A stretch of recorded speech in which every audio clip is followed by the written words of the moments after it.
What if the most powerful military on Earth only had 4 minutes to stop a war from exploding all over again? That is exactly what happened this week, and almost nobody is talking about how close it really was. Before we go any further, if you care about what is really happening in the Middle East right now, hit that like button so this video reaches more people, tap subscribe so you never miss the next update, and send this to one person who needs to understand this story. Now, let's get into it. Late on a Tuesday night, radar systems across the Middle East picked up something that every analyst in that region had been dreading for days. Missiles, not drones, not rockets fired by some loosely connected militia. Actual ballistic missiles, launched straight from Iranian soil, aimed at an American base sitting inside Jordan. Within minutes, the sky lit up, and when the smoke cleared, every single missile Iran had fired was gone. Shot down, destroyed before it ever reached its target. 0 missiles landed, 0 damage, 0 American casualties. That should be the end of the story. A failed attack, cleaned up in minutes, filed away as another footnote in a long and ugly war. But it is not the end of the story. Because the timing of this attack is what makes it so important. And once you understand the timing, you understand exactly what Iran was trying to do, and exactly why it backfired so badly. Just days before this happened, the American president had ordered a pause in strikes against Iran. Not a peace deal, not a ceasefire with guarantees on both sides, just a pause, a chance for diplomats to talk, a small window where both countries could, in theory, step back from the edge. For a few days, that window actually seemed to hold. And then it didn't. Iran chose that exact moment, the first real quiet in weeks, to launch ballistic missiles at an American base. Not a probing attack, not a warning shot. A direct strike meant to test whether the United States actually meant what it said about defending its people, even during a pause. The base itself matters here too. This was not some forgotten outpost in the middle of the desert. It hosts American command and coordination for operations across the wider region. If even one of those missiles had landed, Iran would have walked away with a real propaganda victory. Something to broadcast to its own people as proof that America could be hurt, even during a truce. Instead, every missile was intercepted, every single one. The American Central Command released a statement almost as soon as the missiles were shot down, describing the attack as an attempted surprise strike carried out by Iran's Revolutionary Guard forces. The wording that stood out most was simple. All Iranian missiles were successfully intercepted. Not most, not nearly all of them. Jordan's own military confirmed the same thing separately. Missiles tracked, missiles intercepted, no injuries, no destroyed buildings, nothing except debris falling harmlessly into open ground. So what did Iran get out of all of this? A very expensive light show over the desert and a lot of explaining to do at home. And explain they did. Iranian state television told a very different story to its own people. They claimed a direct hit on an American command facility, describing it almost like a victory lap. Meanwhile, the actual documented outcome, confirmed independently by the country that got hit, was nothing landing, nothing destroyed, nobody hurt. This is not a new pattern. It's the same one we've seen play out again and again since this conflict first widened out earlier in the year. Iran launches something loud. State media frames it as a triumph. And the real story, the one confirmed by radar data, host country statements, and independent reporting, tells a completely different tale. Think about what that actually does to the people watching inside Iran. Millions of citizens only have access to state broadcasts. They are told, night after night, that their country is winning, that missiles are landing, that the enemy is being punished. Very few of them ever get to compare that story against the version the rest of the world is reading. That gap between what a population is told and what is actually happening on the ground is not a small detail. It is one of the most important parts of this entire story, because a government that survives on that gap eventually has to deal with what happens when the gap becomes too obvious to hide. Here is the part most coverage misses completely. This missile attack did not happen in isolation. In the days leading up to it, Iran-aligned militia groups had been carrying out a steady wave of drone attacks against American and Allied positions across the region. Not one or two. A real pattern, day after day, testing gaps in air defenses, probing weak points, trying to wear down American forces bit by bit, instead of with one dramatic strike. Then, Iran topped that pressure campaign off by launching ballistic missiles directly from its own territory. And that combination, weeks of militia drone attacks, plus a direct missile launch from Iran itself, is exactly what triggered the size of the response that followed. Because the response did follow, and it followed fast. American and Allied aircraft carried out precision strikes against targets inside Iraq almost immediately afterward. These were not scattered, angry retaliation strikes. According to the American military's own statement, they hit specific logistics sites and weapons storage locations tied directly to the militia groups behind that drone campaign. In other words, the United States did not just knock down the missiles aimed at its own people. It went straight to the infrastructure, feeding the broader pressure campaign against it, and hit that instead. The political reaction told its own story too. When reporters asked the American president how close this really came to disaster, his answer was blunt. American forces had only minutes, not hours, to detect those missiles, confirm they were hostile, and shoot them down before they reached their target. Minutes. Think about what that actually requires. Radar has to catch the launch the second it happens. Systems have to confirm the trajectory. Someone has to confirm it is heading toward people, not just flying through open airspace. And an interceptor has to be in the air, on target, before that missile finishes its flight. All of that, done correctly, every single time, in a window measured in minutes rather than hours. That is not luck. That is the result of years of investment in layered air defense, radar networks, and interceptor systems built specifically to make sure a moment exactly like this one ends with missiles turned into scrap metal instead of rubble and casualties. And the president made something else very clear too. If Iran tries anything like this again, the response will be far larger than a few strikes on militia warehouses. The pause that had only existed for a matter of days was suddenly back on very shaky ground. Right there is where Iran's real problem sits. It had an actual opportunity here. A president willing to pause strikes and give diplomacy a real shot. A chance to quietly let tension cool down without losing face completely. Instead, the answer was to fire ballistic missiles at American troops within days of that pause beginning. We're only getting started, so if this kind of breakdown is actually useful to you, drop a comment telling me what you think Iran does next, because I read every single one, and it helps me know exactly what to dig into for the next video. There is also something worth sitting with about the timing of all this. This attack happened only hours after a face-to-face meeting at the White House between the American president and the Israeli prime minister, their first in-person meeting since the two countries carried out coordinated strikes against Iran back at the start of this conflict. Nobody needs it spelled out directly. Iran watched two of the key figures behind the pressure campaign against it sit down together in Washington, and within hours, missiles were in the air. Whether that was a deliberate message, or hardliners inside Iran deciding the optics mattered more to their own audience than the military outcome, the timing alone tells you a lot about how this regime thinks. Now, zoom out for a second, because this single missile attack is really just one moment inside a much bigger and much slower campaign that has been building for months. There is a significant American naval presence spread across the region right now, supporting ongoing operations from the water. On top of that, there has been an active effort to disrupt Iranian shipping tied to sanctioned activity, redirecting vessels, boarding ships, and cutting into the revenue that keeps the Iranian government funded. Every ship redirected is money that never reaches Tehran. Every vessel boarded is a supply chain interrupted. Every disabled ship sends a message to every other captain thinking about running sanctioned cargo through those waters that the risk just went up. This is economic pressure layered directly on top of military pressure. It does not show up as one dramatic headline. It compounds, week after week, until a government that depends on that revenue starts genuinely struggling to function the way it used to. Meanwhile, on the diplomatic side, Iranian officials have publicly said there are no plans for direct talks with Washington, while quietly acknowledging that indirect discussions through a third party are still moving forward, step by step. Read between the lines there for a second. Iran cannot afford to be seen negotiating directly with the United States because that is a serious political liability for a government that has spent years telling its own people that America is the enemy. But privately, the door stays cracked open, just in case. That is a government trying to have it both ways. Loud missiles for the home audience, quiet back-channel talks to keep options alive. And that tension between public defiance and private reality is exactly what keeps repeating itself, attack after attack, in this conflict. It also helps to think about who is actually in the room for those quiet talks. An intermediary country carries messages back and forth so that neither side has to be seen sitting face to face with the other. That arrangement lets Iran claim it never negotiated directly while still testing the waters on what a real deal might look like. It is a slow, careful, almost invisible process running underneath every missile launch and every fiery statement on state television. And it tells you that somewhere inside that government, there are officials who understand exactly how much is at stake if this conflict keeps grinding on the way it has been. It is worth remembering how this whole thing started too. This conflict traces back to coordinated strikes carried out by the United States and Israel against Iranian targets after talks between Washington and Tehran collapsed earlier in the year. Since then, the fighting has spread well beyond just the two main countries involved.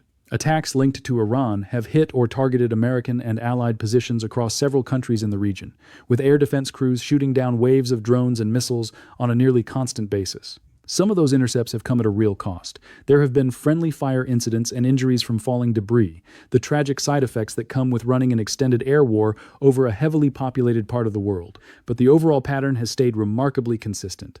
Iran launches. Defenses intercept the overwhelming majority of it.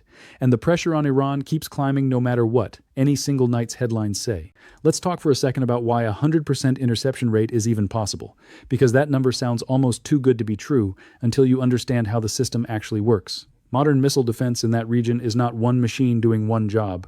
It is a layered network. Early warning radar catches a launch the instant it leaves the ground. Ground-based and space-based sensors cross-check that trajectory in real time. And then interceptor batteries, whether that is Patriot systems, THAAD, or ship-based defenses out on Navy vessels, all work together so that whichever system has the clearest shot takes it. It is not one lucky operator flipping a switch at the right moment. It is an entire architecture of radar, computing power, and interceptors, built and tested specifically for a scenario exactly like this one.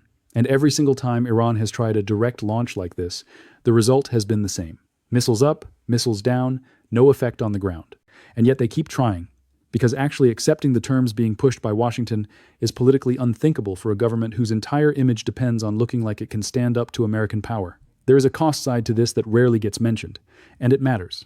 Every ballistic missile Iran fires costs real money. That is, money a government already strained by years of sanctions, watching its currency lose value and its economy struggle, is choosing to spend on hardware that keeps failing before it reaches its target.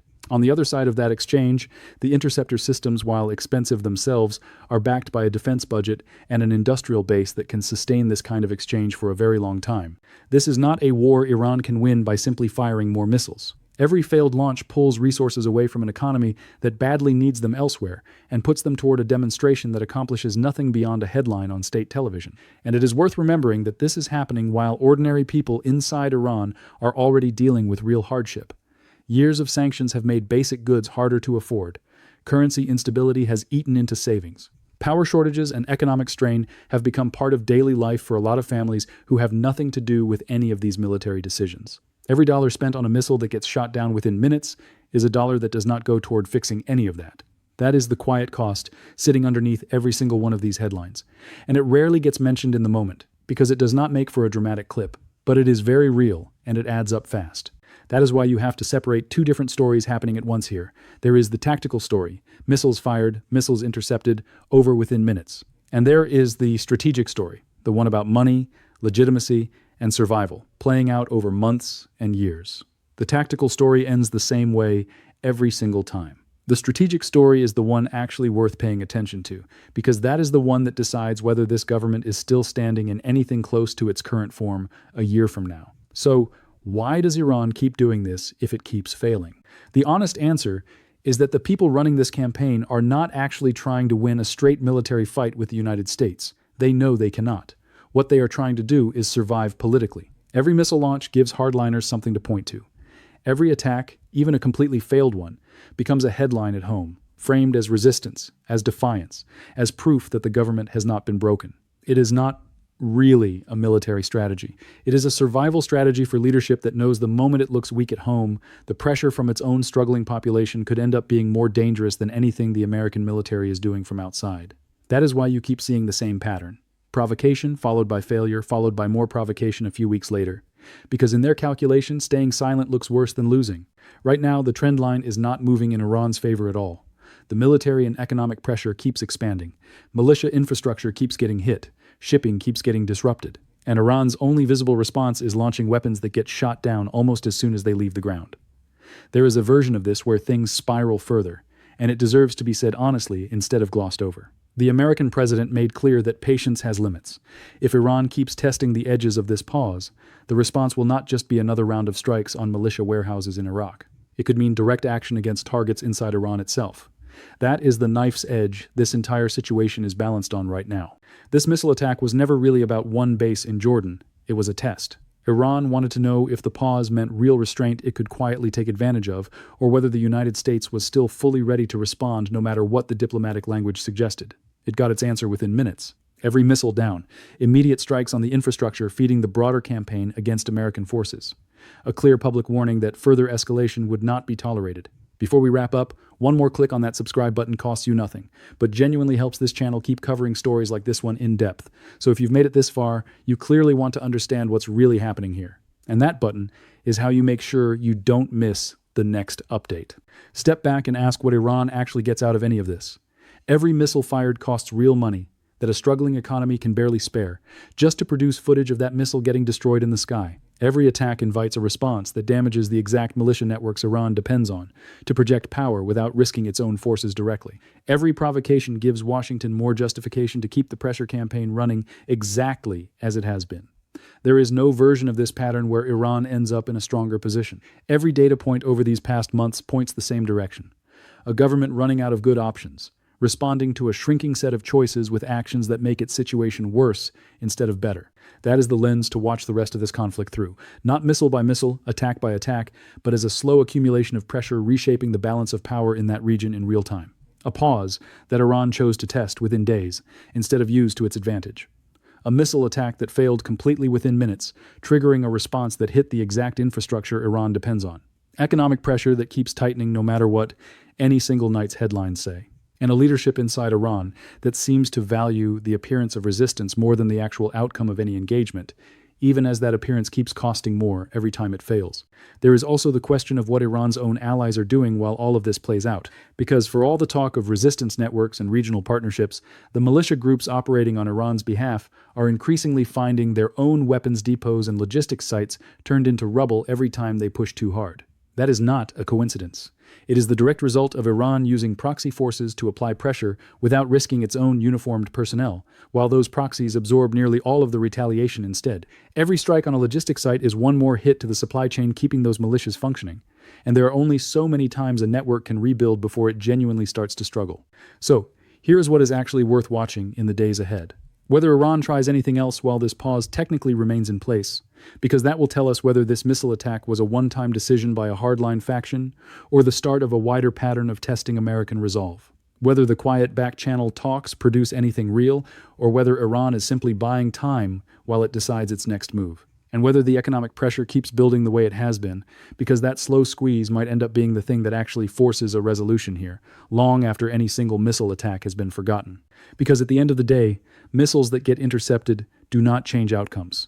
Pressure that compounds week after week does. Iran can keep firing whatever it wants into the sky over Jordan or anywhere else in that region, and the United States has shown repeatedly and consistently that it has the systems in place to make sure none of it matters militarily. What actually matters is the slower story running underneath all of this. The pressure building, the revenue being cut off, the militia networks being worn down strike by strike, and a government that is running lower on real options with every week that passes. None of this happens in a vacuum for the rest of the world either.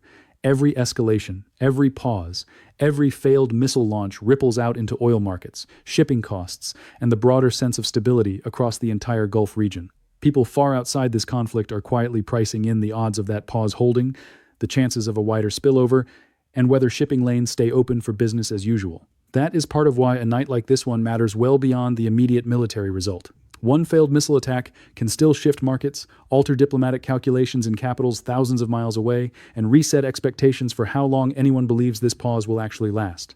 This is not heading toward one single dramatic turning point. It is heading toward a long, grinding squeeze that keeps getting tighter until something inside Iran finally gives. Maybe that means leadership deciding real negotiations are the only path left.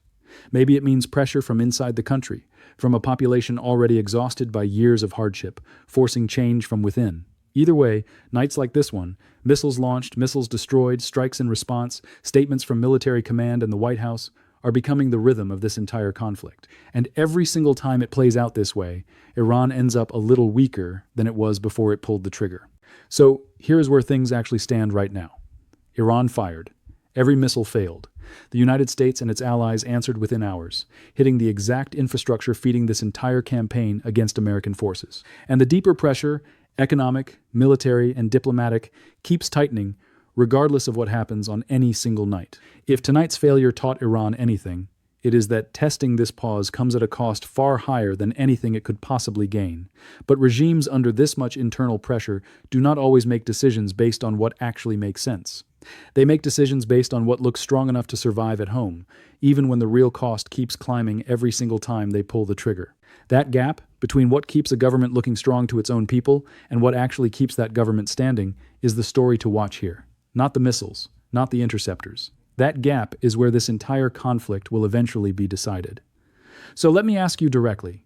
Do you think Iran keeps testing this pause, or does a failure this complete finally push them toward the negotiating table for real? Type your answer in the comments, because I genuinely want to know what you think happens next. And if you want to see exactly how this story develops, make sure you are subscribed, because this is moving fast, and I will be right here breaking down every major update the moment it happens.